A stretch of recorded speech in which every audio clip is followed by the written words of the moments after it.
Hi folks, Florida Man here. Today I'm doing something a little different than usual. I thought it would be nice to honor the creator of diplomacy, Allan B. Calhamer, who died some 10 years ago, as of this year, by preserving some of his publications on the game of diplomacy in an audio form. I don't believe this has been done before. I mean, all of his publications are preserved in written form. If someone wants to go and search for diplomacyzines.co.uk, where the diplomacy archive currently is, that does have all of Allan B. Calhamer's works in writing. But if a person didn't want to read or wasn't fond of reading, I don't believe there would be any way to access it. So, without further ado, please enjoy one of Allan B. Calhamer's articles. Introduction to Diplomacy. The game. Diplomacy is best played by 7 players. Although the rules allow for less, no serious player will entertain a game with fewer than the maximum. Each represents one of the great powers of Europe in the early years of this century. The game board is a stylized map of Europe of this period. On this map, the players play a military game of about the same complexity of checkers, or droughts.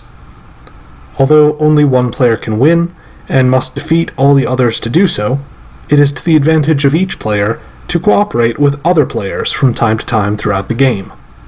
For example, where 2 powers attack 1 at the same time, or 3 attack 1 or 2, it is the essence of good diplomacy to see to it that one is on the long side of the odds, thus possibly eliminating 1 or 2 competitors while avoiding one's own elimination.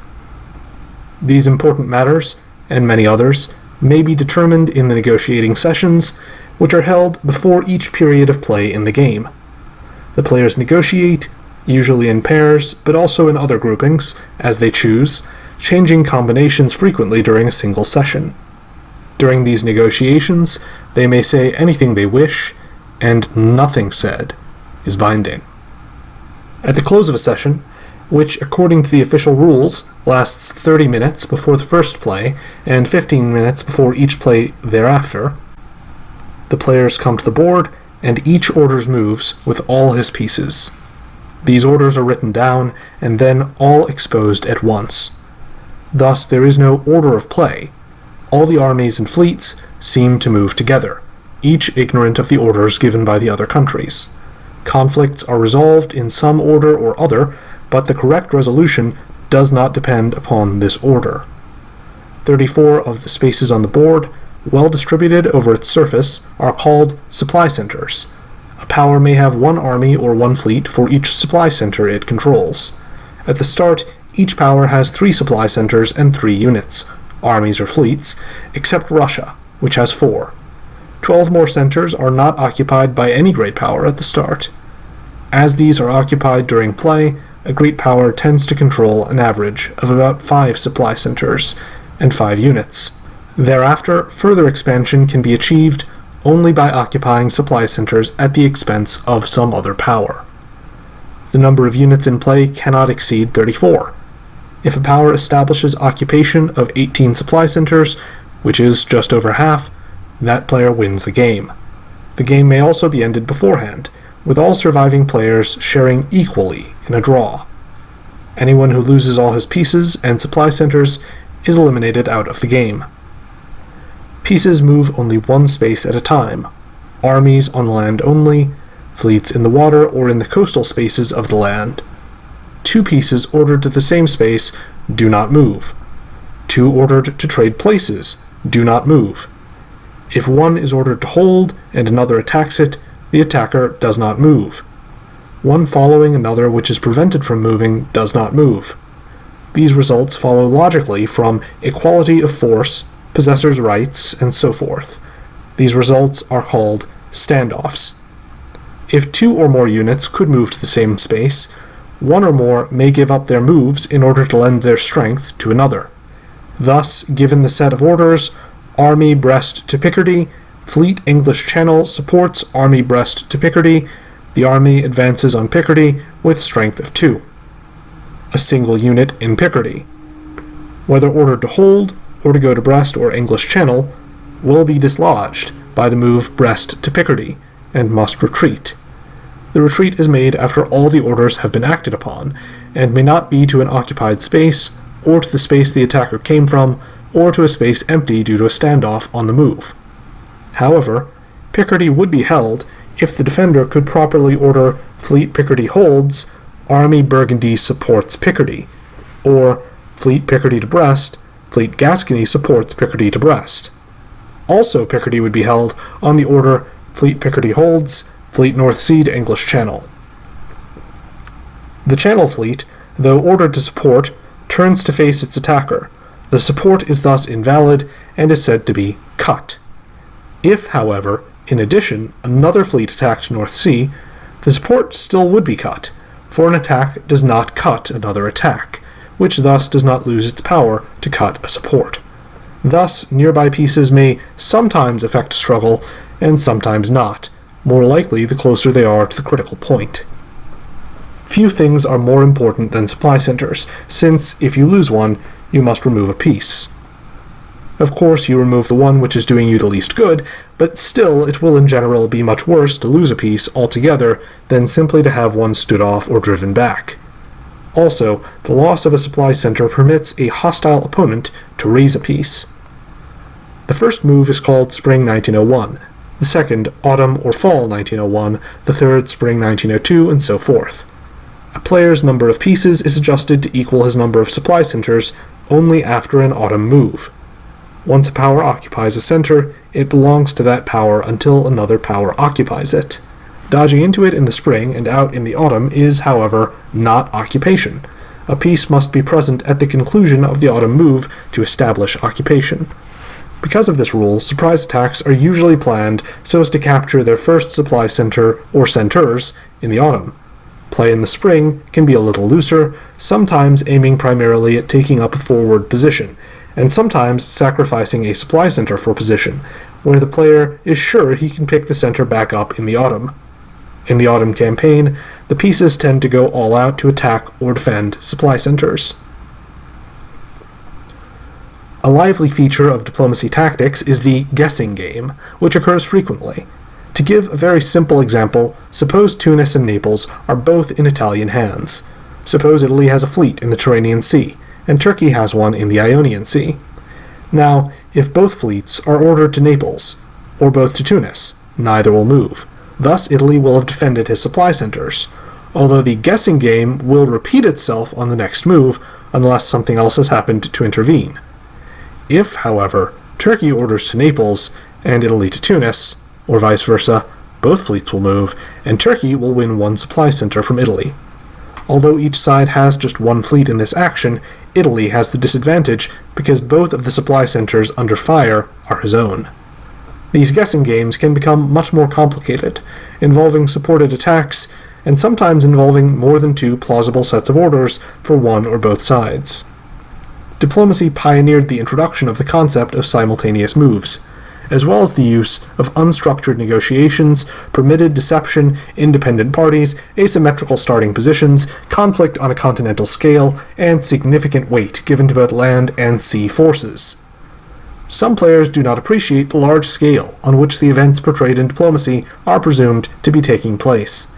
A single army in diplomacy may represent 500,000 men or more. A single move represents a 6-month campaign. A fleet includes associated land forces, otherwise it could not occupy a coastal province. But these associated forces are not independently represented.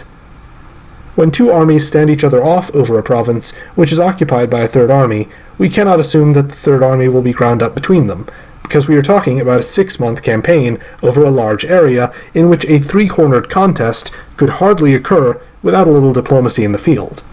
We assume the possessor is still in power after the 6 months of tri-cornered maneuvering and skirmishing because no one appeared with force to drive him out. Strategy and tactics. A typical game may be thought of as moving through 4 stages. The early opening, in which the fighting is primarily for control of the minor powers, which are not represented by players in the game. The opening, which continues roughly until one great power is knocked out of the game, the middle game, which continues until the clear threat of a win by a single power stands out, and the end game, in which the central issue is whether the leading power can win or not. In negotiations, the players may plan ahead into any of the four from the start. Even when a player believes that long-range planning is unnecessary and unimportant, and would like to confine his initial negotiations to matters involving, say, the first two stages, he may find that the other player wishes to discuss all four of them.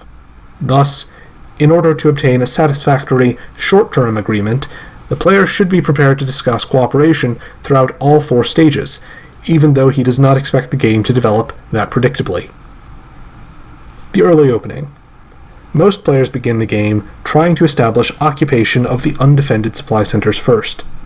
Each minor power, with a couple of exceptions, is a single supply center and is not defended at the outset. It is better to try to gain an undefended supply center than to attack a great power in the hope of driving his pieces out of his supply centers. After occupying one or more minor powers, the player is entitled to raise one or more units as a result. Then, with these additional units at his disposal, and the minor powers all preempted, he may consider squaring off against another great power. The early diplomacy is likely to concern division of the minor powers among the great powers. The plays by which these minor powers are occupied are usually referred to as grabs. Sure grabs are those which can be taken against any opposition, as the French grab of Spain. These are not normally a subject of negotiation. Other grabs may be prevented or delayed by opposition. The prospect of this opposition may be used as a bargaining lever. Thus, Russia usually grabs Sweden on the second move, but Germany could prevent it, so he may concede Sweden only in return for some other concession, such as a general pact establishing neutralized zones on the Russo-German frontier. Such a pact is usually desirable for both countries, but more important for Germany. The German player also seeks to reinsure the treaty by tying in the Swedish matter, because he cannot rely on Russian compliance simply because the deal is good for both countries. That is, he must protect against fools as well as dastards. Sometimes fools are more dangerous than dastards in this game because they are not as predictable. A player usually does not try to trick another player or drive him into a hard bargain. If the bargain is too hard, the other player just won't abide by it. Usually, two players in negotiation seek to promote both of their countries at the expense of others not party to the agreement. If two players amicably divide the grabs that are available to them, they can both occupy them quickly without collision, thus both building up their forces. Two others who collide over grabs may reach the same result as against each other a couple of turns later, but meanwhile they are in an inferior position to the two who managed their early grabs quickly. It's like gaining a tempo in chess. In negotiation generally, it may help to imagine that you're playing the other player's country and visualize what reasonable offers and arguments you would welcome from the country you are in fact playing. Then try those. After experience, this general approach can be modified to suit particular negotiating partners. The grabs of the early opening affect the strategy of the late opening. Consequently, that strategy is considered, privately and in negotiation, during the early opening. For example, if England occupies the Low Countries during the early opening, she'll be more likely to fight France or Germany thereafter. If she occupies Norway instead, she'll be more likely to fight Russia. The player can test unknown opponents by inserting a small flaw in every offer of alliance. If the opponent does not mention this flaw, he may be regarded as inexperienced and hence vulnerable to attack. The late opening. Try to avoid a war alone against two powers at once. Try to fight to defeat just one great power at a time, assisted by at least one ally. The reason for defeating this power is not simply to get the supply centers he controls, which will have to be shared with your ally or allies. It is also to remove one threat from your part of the board, thus giving you one frontier which is at least temporarily safe. A great power can usually be reckoned as defeated, and is no longer an aggressive threat if it is reduced to two supply centers. Move only against a neighboring great power. Theoretically, England might attack Turkey, or Russia attack Italy at the outset, but as a practical matter, you cannot attack a great power unless you can arrive at once and form a section of front against him. Ignore history at the outset, and accept the game on its own terms. Germany, for example, is weaker in this game than historically. and Turkey stronger. Such similarities as there are with history will arise and present themselves as play progresses. To avoid fighting against two or more powers at once, you may not only seek an alliance to attack a third country, but also alliances to remain at peace with one another, or to fight jointly against an attack by a third. Among the best alliances are those in which the players agree to refrain from moving to certain spaces along their common frontier. Germany and Russia might agree thus to neutralize Silesia, Prussia, Livonia, and the Baltic Sea. Spaces which are not supply centers are usually chosen for this treatment, because a surprise attack in violation of the treaty would not capture any supply center on the first move, and thereafter the defender would be able to respond move for move. These alliances tend to last a long time, because of their self-enforcing quality. They tend to give the signatory greater freedom to act on his other frontiers. Also, beginning players, once offered this type of alliance, and having had it explained to them, tend to respect all other alliances as not self-enforcing. Thus, they become more closely bound to the player who has offered a self-enforcing alliance. Although the rules permit the breaking of alliances, the player is better off with them than without them, because there is some likelihood that they will be kept. If a player makes no alliances, other players may become suspicious and move to make a preemptive attack. If another player has no alliance with you, he is more likely to accept an alliance against you. He may be afraid of being caught without any alliances. There is an advantage to negotiating rapidly, because generally speaking, the more offers made, the more alliances made, the more kept, even though not every effort will be successful. This advantage to rapid negotiation, and to negotiation with as many of the players as possible, helps to make the game more exciting. Some players agree with everyone, especially during the diplomacy period before the first move, even though the agreements may be conflicting. As they write their orders, they decide which of the agreements to keep and which to violate. In effect, they are reckoning that a stab against another player in the first play of the game is not as damaging to them as diplomatic isolation or severely narrowed opportunities would be. Suppose you made a major agreement with just one player, and then he stabbed you. You can make the rounds asking for help, but after the first move, most of the other players are at least partially committed to other lines of play. This school of thought is exemplified by the player who asked, "How do you say no in this game?" and then answered his own question with "yes." Stab when necessary, but not frivolously, unless you are just out for a good time. Stab only when you can overwhelm the opponent, thus preventing retaliation. Never stab for one unit. Time a surprise attack so as to make raises as soon as possible. If the attack can capture supply centers at once, it usually is launched in the autumn. If it takes 2 moves to effect the first captures, it is launched in the spring. A quick win can cause the ratio of pieces to yaw alarmingly. If you have a 5-4 advantage and win a single unit from the opponent, the ratio swings to 6-3, after which, barring other commitments, you can send 2 of your pieces against each one of his. When fighting another great power, try to defeat him as rapidly as possible before any other power can intervene. Attack power that is already engaged in another conflict. Try to get out of a war that is bogged down before someone else attacks you from behind. Some of the very best diplomacy occurs in these situations, as the negotiation is directly with the enemy, who may be angry over the whole affair, and the pieces are frequently so intermixed that if either side withdraws while the other advances, it will lose a great deal. The very best plans of a self-enforcing nature must be devised, and humble pie has occasionally to be eaten. The advanced player occasionally saves his game through one of these negotiations. Many players keep a reserve, at first of 1 piece and later possibly 2, to guard against surprise attack by an ally. Players who maintain no reserve against surprise attack may lose everything if they get stabbed. On the other hand, they have an extra piece or 2 to send to the front at the outset, and so does their ally if he keeps the agreement, so they both may get off to a better start than otherwise. Countries which generally have weaker or less opportune positions, such as Italy and Austria-Hungary, are more likely to gamble on a mutual alliance and fight without reserves than the more defensively placed countries with more normal growth opportunities. If a player finds himself opposed by 2 or more players, while standing alone himself, his only weapons are delay and diplomacy. He may try to set his attackers against each other, or find outside allies to confront his attackers. It is usually good in negotiation, especially with newer players, to suggest the exact moves you wish them to play, and show how advantages will be thereby derived, as well as describing the situation more generally.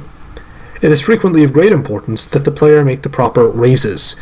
He must consider the proportion of armies to fleets that he expects to need in the near future, and the proportion he holds. It is not possible to change an army to a fleet or vice versa at will, but if a unit is compelled to retreat, it may be disbanded instead, and a new unit raised in its place in a home supply center after an autumn move. Thus, occasionally, with some complications, this change can be brought about, but watch the raises the other players make, as they indicate future capabilities and intentions. The middle game. It is common for many players to pounce on the currently most powerful country. Thus the lead changes rapidly, as one player after another becomes temporary leader. In view of the above, some players limit their gains so as to stay just below the current leader. Much of the diplomacy consists of warnings against the leader, or the leader in one part of the board. Frequently middle-strength powers oppose the leader, but they may seek to destroy the small powers. The leader, trying to keep the opposition divided, may make a particular appeal to the small powers, the old policy of divide and conquer. A player generally prefers that areas far from his own country remain in a power balance, so that if he becomes strong enough to extend into that area, there will be no strong power there to resist, and so that no strong power will arise there. To some extent, games can be controlled by the mere giving of advice. Especially where some of the other players are beginners, a player can strengthen them by giving them good suggested moves where he chooses, and weaken them simply by omitting to advise them. This method can be employed to keep the game in balance. If countries flounder around, cutting and hacking at one another, their survivors tend to be those situated on the edges and particularly in the corners. Thus, Turkey and England tend to be the strongest countries, and Germany and Austria, Hungary, the weakest. In allying with a strong country against a weak country, the campaign may be successful and go rapidly, but it may strengthen the strong country so that it becomes a menace. In allying with a weak country against a strong country, the campaign is still likely to be successful if the strong country is outnumbered by the combined forces of the allies, and if it can be kept diplomatically isolated, but the campaign will take longer, increasing the likelihood of intervention from elsewhere and of discord between the allies. Players may make suicide threats, threatening to assist some other power in taking over all their supply centers if they do not get the assistance they want. There is no certain answer to a suicide threat.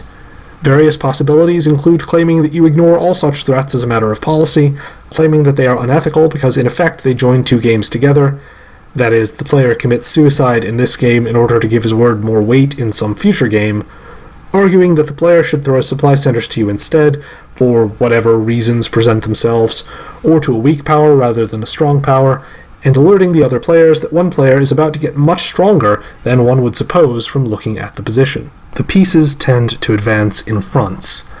Thus, often an expanding country will form a position like a hollow shell around itself. Sometimes two countries jointly form the shell. It is important to the opposition to get under or inside the shell, if at all possible. The last chance, usually, is to get under along the edges of the board, and must be done before the shell is completed to the edge of the board. In contact with the enemy, the more sheltered pieces are better supporters. The more exposed pieces are better attackers. Try to keep opponents out of your homeland. If you have to garrison your home supply center to defend them, then you cannot raise new pieces, even when otherwise entitled to them. Beginners tend to use the convoy too often. Perhaps they are thinking of World War II, when amphibious warfare reached its zenith, but this game concerns World War I, when such warfare was almost at its nadir. In spite of this proclivity, beginners tend to underrate the fleets. Fleets are just as powerful as armies in the coastal provinces, which include most of the supply centers. The board contains, broadly speaking, 2 water areas, divided at Gibraltar. A power which gains a majority of the fleets in a water area can usually win most of the supply centers in that water area. The landlocked spaces in the triangle from Munich to Serbia to Moscow may be called the land ocean. A majority of armies in or bordering this area ought to be able to occupy all of it. However, this possibility seldom arises until late in the game, if at all, because of overemphasis on armies. If most of the players are going heavily into fleets, however, this possibility should be watched for. Where supply centers appear in contiguous clusters, a piece may stand on one and threaten another, thus doing double duty. Thus, there is a tendency for a cluster of supply centers to pass entirely into the hands of one power. The number of supply centers are: Northern Water Area, 13.5. Southern Water Area, 13.5. Landlocked, 7. Total, 34. Spain is counted half in each water area. 6 of the landlocked centers are in the land ocean. The 7th is Paris. There seem to be at least 2 types of players: alliance players and balance of power players. Neither alliances nor the balance of power are defined by the rulebook. Both are mental concepts employed by the players to assist them in playing a good game. In extreme form, the alliance player will never break an alliance. Thus, he is extremely reliable. His ally may fight without reserves to cover his border, which gives him more strength on other fronts. On the other hand, the alliance player cannot be counted on to do anything he has not promised to do. He may permit a player in his area to get very strong, after which he may be himself engulfed by that player, which does not seem to bother him much, and other players also may lose as a result. The balance of power player will usually keep his alliances, except in certain cases, such as to prevent another power from winning or getting too strong in his own area, or to maintain the balance of power in some more distant part of the board, or if his ally has foolishly exposed himself to a decisive attack, or when the situation has changed drastically, such as when he needs new outlets for expansion. Each type of player tends to expect the others to be like himself. Thus, in an alliance between an alliance player and a balance of power player, the balance of power player will maintain a piece in reserve, and the alliance player not, although it should be the other way around. If stabbed, the alliance player tends to go wild. The balance of power player tends to shrug off a stab with, "That's diplomacy," but he may get wild over another player's failure to act to maintain the balance of power. Each side says, "You can't trust him." You can't trust the balance of power player to be honest, and you can't trust the alliance player to be practical. The balance of power player will usually fight to the last, and will deal with anybody and everybody. To save the game, he will come to the aid of players with whom he has no alliance, even if an alliance is necessary to do so. It is possible that alliance players would eventually drive themselves out of the game because they might not be able to find anyone they were willing to ally with. Stalemate positions are positions which cannot be penetrated. A position must contain enough supply centers to support its units, and the units to be so placed and ordered that they can repel any attack.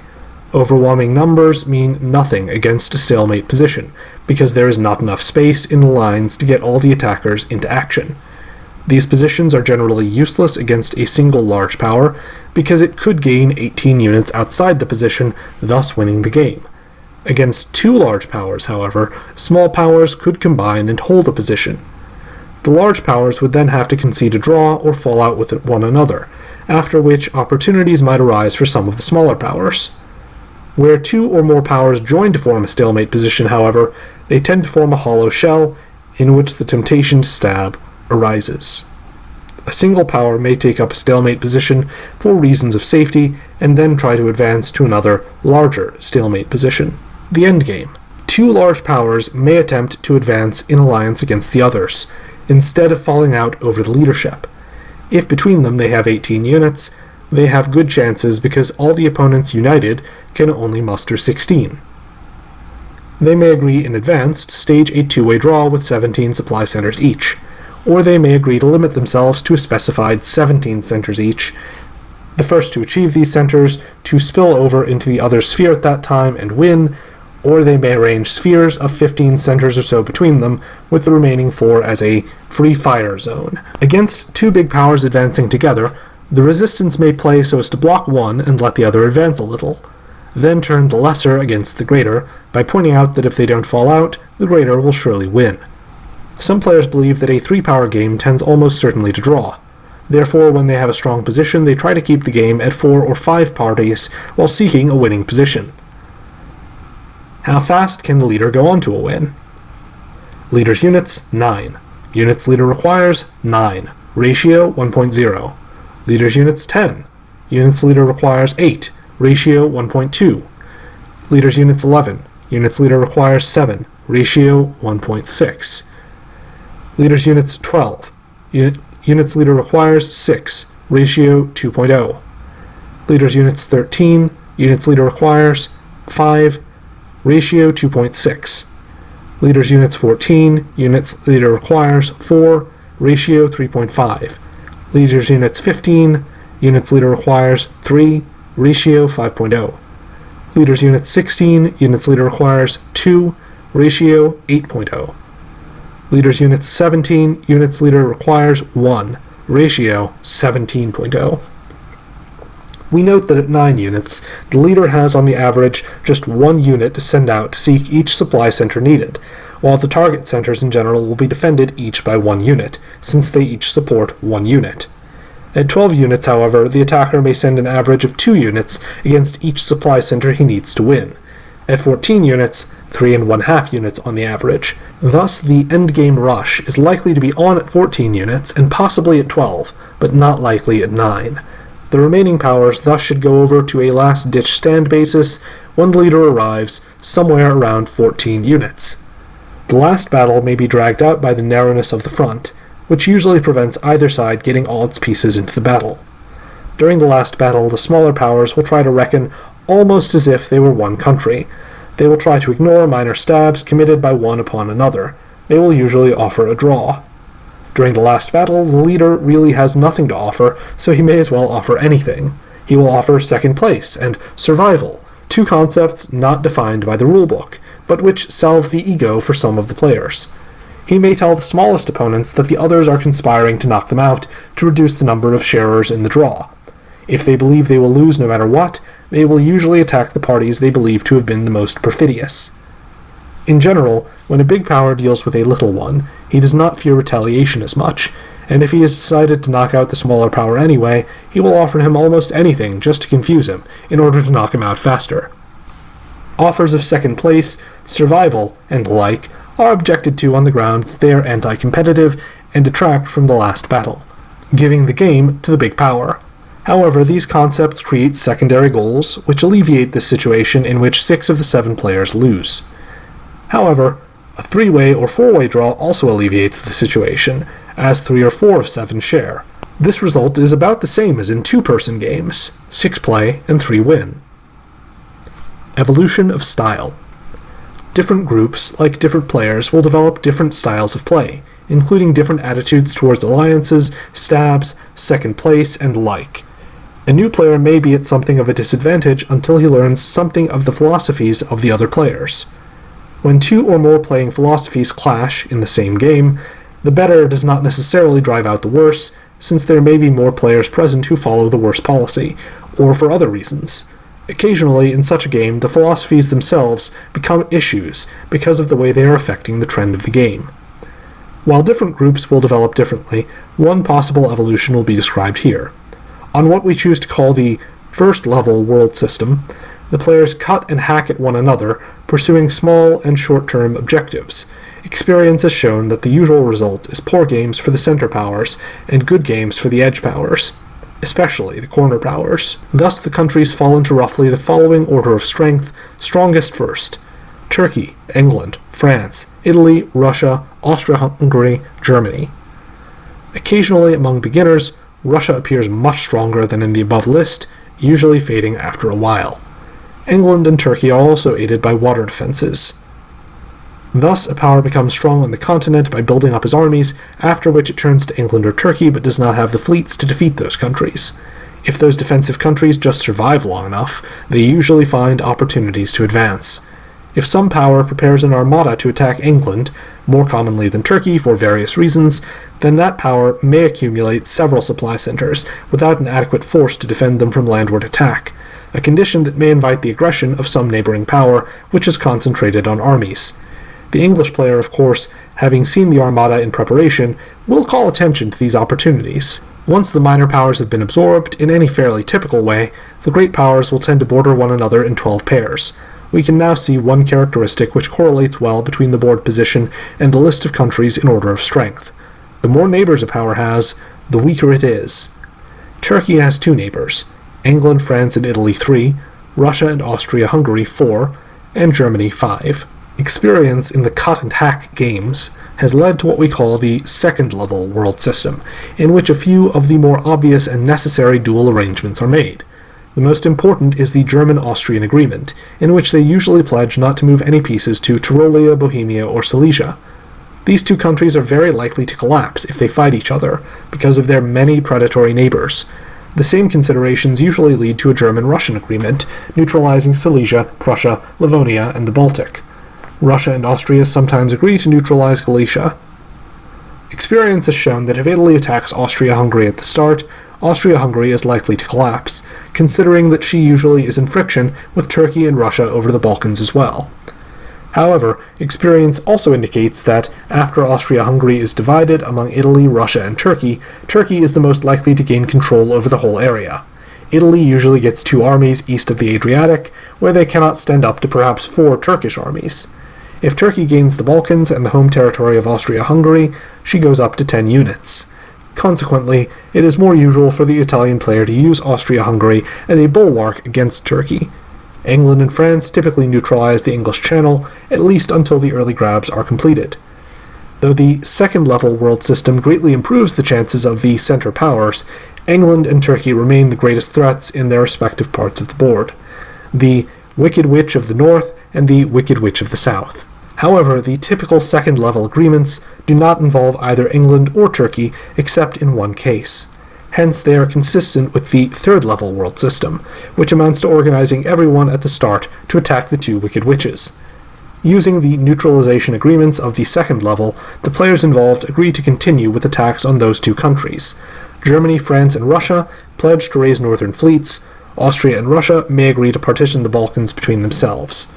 One of the weaknesses of this system is that it leaves Italy with little to do, for if she attacks France, she aids England, and if she attacks Austria, she aids Turkey. Thus, Italy is sometimes the spoiler of the third-level system. An important feature of the third-level world system is that Russia sends 1 army to the Scandinavian front. This move is a powerful and significant anti-English move, since England usually grabs Norway on the second move. Furthermore, the indicator move, Army Moscow to St. Petersburg, occurs on the first play, telling everybody what's up. What we call the fourth-level world system is not really a system at all, but just a collection of strategic notions of high enough quality to present alternatives to the third-level system, in a group which understands that system. First of all, if the center powers are forming up vendettas against England and Turkey, players of those countries must seek improvements. Turkey, who on the first or second level might rely on good tactics, the seeking of ordinary 2-against-1 alliances, and the corner position, on this level might in addition offer to restrict his raises entirely to fleets, so that he would never become much of a threat to either Russia or Austria-Hungary. The Russo-Turkish alliance is common, and much feared by Austria, and since players of Turkey have begun to go naval in order to obtain the alliance, it has become feared by Italy as well. For, if Turkey begins to expand, where can the fleets go but Italy? The limitation to navies is also employed in obtaining alliances with Austria-Hungary, but it is more difficult. Another special pair which works well is the Austro-Italian superpower. The problem in allying these 2 countries is that they have supply centers on their common boundary. If either country withdraws from his center, but the other attacks on the same play, the center will be lost, and probably the loser will have a lost game as a result. There is a line of play in which these 2 supply centers can be evacuated without danger to either country, but it is complicated and consumes a couple of moves. Now, since Austria-Hungary frequently gets a poor game, and Italy, although good defensively, is often without opportunities, these players sometimes just trust each other, and both evacuate Venice and Trieste on the first play. Thus, each country has 1 more piece than otherwise to use elsewhere. They continue to play much as one country. Sometimes they succeed in forming a hollow shell, with both ends of the Mediterranean sealed, so that no other country can get under the shell, after which they tend to dominate the game. England and Germany sometimes do well together, where England raises only fleets and Germany only armies. An opening which permits an Italian campaign against Turkey is called the Lepanto opening. For the record, this opening is Spring 1901, Fleet Naples to Ionian, Army Rome to Apulia, Autumn 1901, Army Apulia to Tunis, convoyed by Fleet Ionian, Raise Fleet Naples, Spring 1902, Fleet Ionian to Eastern, Fleet Naples to Ionian, with threat to convoy Army Tunis to Smyrna. This has been very effective in reducing the Turkish threat, and it fits into and strengthens the third-level system by giving Italy something to do in it. However, it tends to help Austria and France more than it helps Italy. Italy sometimes does better than usual in terms of pieces, but since he has attacked a power which is not quite a neighbor, he builds up his neighbors instead of knocking one of them out, as in a successful conventional campaign. Thus he remains sandwiched between two strong powers. Three-power alliances remain an interesting field for exploration. They are quite easy to set up. There are at least two kinds. First, two powers may agree to threaten a third with a joint attack unless he joins them. As England and Turkey have only one common neighbor, they would have to try this method on Russia in the hope of breaking up the third-level system. Second, there are several good three-power alliances in which the countries of the alliance have no geographic contact with one of the remaining countries. Thus, for example, England, France, and Germany have no contact with Turkey. If these three countries stand together and are successful, they will begin to press out against their neighbors, Italy, Austria, Hungary, and Russia. If those countries gradually fall into alliance and begin to put up coordinated resistance along a long front, they will always have Turkey in their rear. But the original three have no corresponding threat in their rear. Thus they get the effect of a 4 against 3 division of the world, though they only have the burden of negotiating among three. Combining two themes, England and France can jointly explain to Germany all the mutual advantages of the arrangement and then threaten him if he fails to comply. 18 supply centers controlled by a single power, which is what is required to win, we call an empire. Over-the-board players are not too concerned about the characteristics of empires since they seldom play the game to a conclusion. Correspondents, and play-by-email players, however, frequently play all the way to a win. At some point, it may be wise for an expanding power to begin thinking about the specific group of 18 supply centers he is aiming for. The expanding player has to raise many units. He will do better, faster, and reach his objective before the field can unite against him if he chooses the easiest set of 18 centers to win, starting from his current position, and apportions his raises among armies and fleets in the best fashion to gain the chosen set of centers. A player might also look at the results of some games to see what empires were formed by the winners. A number of correspondence games, which have the advantage of leaving a written record, have been examined. In 5 English victories, for example, the empires were almost identical, consisting usually of the northern water area, plus Munich, Marseille, Paris, and Tunis. 5 German empires proved to be almost the same, with Warsaw and Moscow substituted for Portugal and Tunis. In 5 Russian victories, Germany and Scandinavia were occupied every time, but England, Austria-Hungary, and Turkey only 3 times each. French empires vary more than any others, just a few blanketing the whole board. Austrian empires include Russia invariably, as well as most of Germany and the Balkans, but Turkey is sometimes just cordoned off, and Italy does not appear to be essential to an Austrian empire. We at Florida Man Diplomacy hope you enjoyed this Allan B. Calhamer article. If you did, please like and consider leaving a comment discussing the wise words of Calhamer, the creator of the game we all love. Till next time, Florida Man out.